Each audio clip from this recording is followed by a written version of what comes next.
Gastric लवाज गवाज, जिसको हम NG tube feeding के नाम से जानते हैं, यानी हम एक नाक के माध्यम से नली डालते हैं और फिर हम उसको फीडिंग कराते हैं।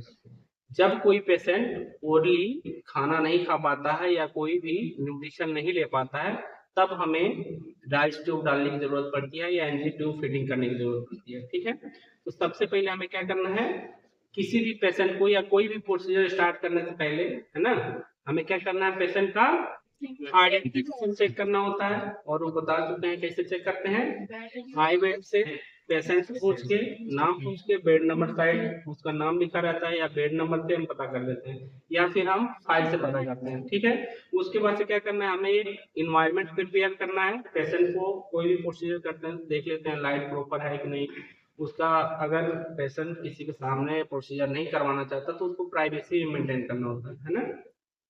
उसके बाद से क्या करना है, हमें आर्टिकल अरेंज कर लेने हैं, है ना। आर्टिकल में हमें क्या करना है, एनजी ट्यूब फीडिंग करते टाइम देखना है, सबसे पहले हमें क्या रहना चाहिए, एक राइस ट्यूब रहना चाहिए, है ना, जो एडल्ट पेशेंट में 16 नंबर का लगता है या 14 नंबर का, है ना, ये ध्यान देना।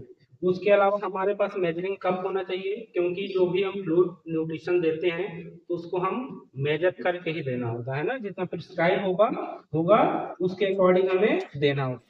उसके अलावा हमारे पास नॉर्मल सलाइन होना चाहिए, है ना, टेप होनी चाहिए, टॉवेल होनी चाहिए, ग्लव होना चाहिए, और उसके अलावा सिरिंज होना चाहिए। इसके अलावा एक हमारे पास बेसिन होना चाहिए, अगर हम एंजिन ट्यूब डालते हैं तो हो सकता है पेशेंट पलटी कर दे। ठीक है, तो उसके लिए कलेक्ट करने के लिए हमारे पास एक बेसिन या कोई भी कंटेनर होना चाहिए जिसमें हम उसके वेस्ट मटेरियल जो निकालेगा हम कलेक्ट कर सकते हैं।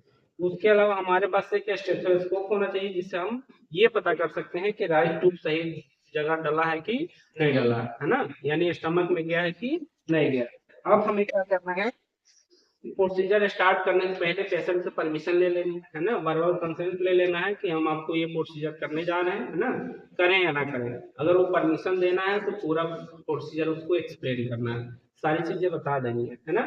उसके बाद से प्रोसीजर स्टार्ट नहीं है। तो प्रोसीजर स्टार्ट करने से पहले हमें क्या करना है, पेशेंट को कंफर्टेबल पोजीशन देना है। कंफर्टेबल पोजीशन मीन अगर हम राइस ट्यूब डाल रहे हैं तो हमें कौन सा पोजीशन देना है, सेमी फॉलोअर पोजीशन या फॉलोअर पोजीशन देते हैं ना, जिसमें वो कंफर्टेबल हो या हम जिसमें कंफर्टेबल हो, ताकि आसानी से डाल सके, है ना।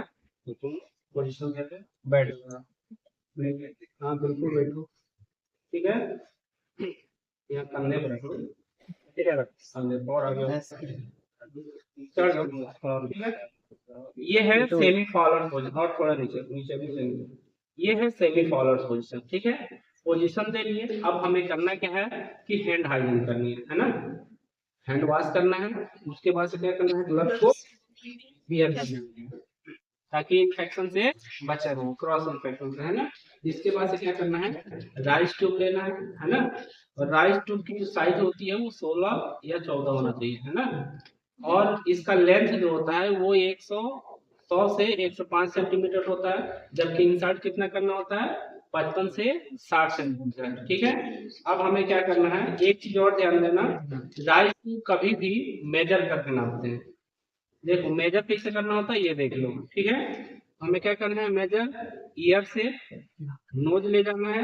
ठीक है, और नोज से फिर हमें कहाँ ले जाना है, जिफॉइड प्रोसेस, यानी जो स्टर्नम होता है ना, स्टर्नम का जो इन पोर्शन होता है उसको बोलते हैं जिफॉइड प्रोसेस, तो वहां तक मेजर करना होता है। ठीक है, और फिर उतना ही हमें क्या करना है, इंसर्ट करना है। ठीक है, ये है राइट ट्यूब, है ना। अब ये भी ध्यान देना है, ठीक है, जो राइस ट्यूब है वो ज्यादा कंटामिनेटेड ना हो, हमें इसको सावधानी से निकालना है ना। ठीक है,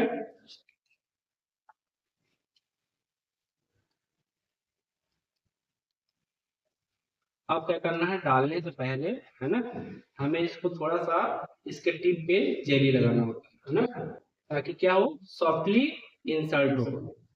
तो इसके टिप पे भी हम क्या करेंगे, जेली लगा देंगे, और थोड़ा सा साइड में भी ले लेंगे, है ना। उसके बाद से पेशेंट को बोल देंगे कि जैसे हम इसको इंसर्ट करें, आप जैसे पानी गुटकते हैं निगलते हैं वैसे आप धीरे धीरे निगलते रहिएगा। ठीक है, अब हम इसको इंसर्ट करने जा रहे हैं। ठीक है, देखो ये आसानी से जेली लगा देंगे तो आसानी से चला जाएगा है ना।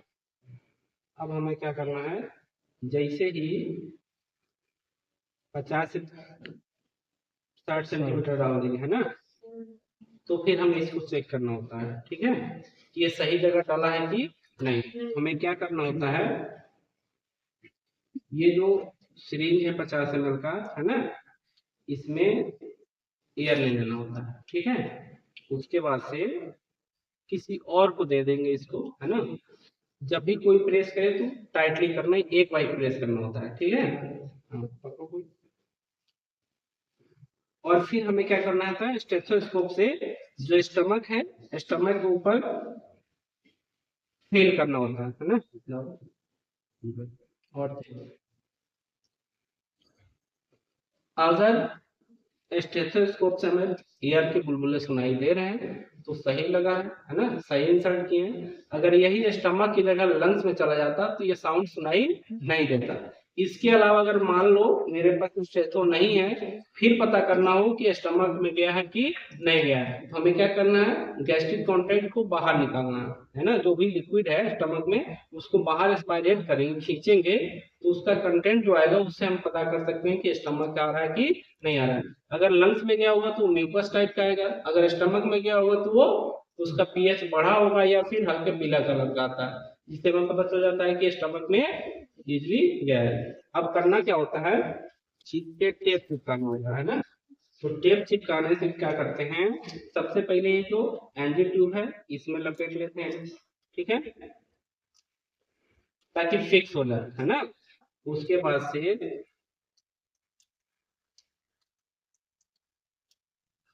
हमें नोज पे चिपका लेने जी है। उसके बाद से एक क्रॉस यहाँ मार देंगे तो ये चिपका रहेगा, ठीक है, अंदर नहीं जाएगा और ना ही अब बाहर आएगा है ना, ये फिक्स हो जाएगा, ठीक है। अब देखो पेशेंट को हम एनजी ट्यूब डाल दिए है ना, डालने के बाद से इसको हमें अब क्या करना है, फीडिंग करानी है। क्या कराना है, फीडिंग। तो फीडिंग कराने के लिए हमें क्या करना है, जो भी न्यूट्रिएंट्स है या लिक्विड है उसको हमें मेजरिंग कप में लेना है ना। चलो सवाल में निकाल।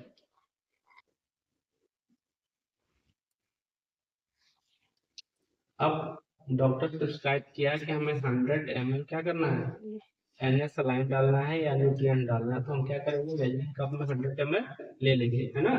और ये जो है इसको फिक्स कर देंगे सिरिंज से है ना। उसके बाद से ये भी ध्यान रहे कि जो इसका नोज का पोर्शन है या स्टमक का पोर्शन है उससे 25 से 30 सेंटीमीटर हम इसको अबव रखेंगे है ना। और इसको आसानी से क्या करेंगे, इसी में डाल देंगे। जब डाल देंगे तो आसानी से वो क्या होगा, धीरे धीरे धीरे धीरे स्टमक में पहुंच जाएगा। समझ में आ रहा है, इसको फोर्सफुली प्रेस नहीं करना होता है, वो इजीली धीरे धीरे क्या होगा, स्टमक में चला जाएगा है ना।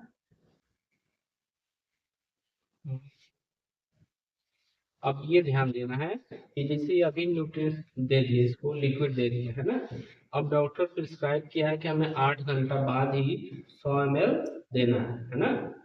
तो 8 घंटा बाद कैसे चेक करके देंगे, क्या हम 100 ml तुरंत उसी टाइम दे देंगे कि चेक करना होता है। ये 100 ml दे दिए, अब 8 घंटा बाद फिर देना है, इसको डाइट देनी है, लिक्विड डाइट, तो कैसे देंगे, बाहर से दे देंगे, देंगे कि नहीं, दे देंगे। ऐसा नहीं होता, होता क्या है कि अगर 8 घंटे बाद 100 ml देना है तो हमें क्या करना है कि जितना भी गैस्ट्रिक कंटेंट है उसको बाहर निकालना है ना। फिर उसको मेजर करना है कि कितना आ रहा है, फिर उसमें मिला के जितना कमी होगा उसमें मिला के फिर हमें देना होता है। जैसे मान लो 20 ml कंटेंट आ गया, क्योंकि हो सकता है पूरी तरह से पच ना पाया हो, तो जो भी कंटेंट है 20 ml आ गया तो हमें केवल मात्र 80 ml मिला के फिर 100 ml क्या करना है, दे देना। इस तरह से NG feeding, NG tube feeding कराते हैं, पेशेंट को लिक्विड डाइट देते हैं है ना।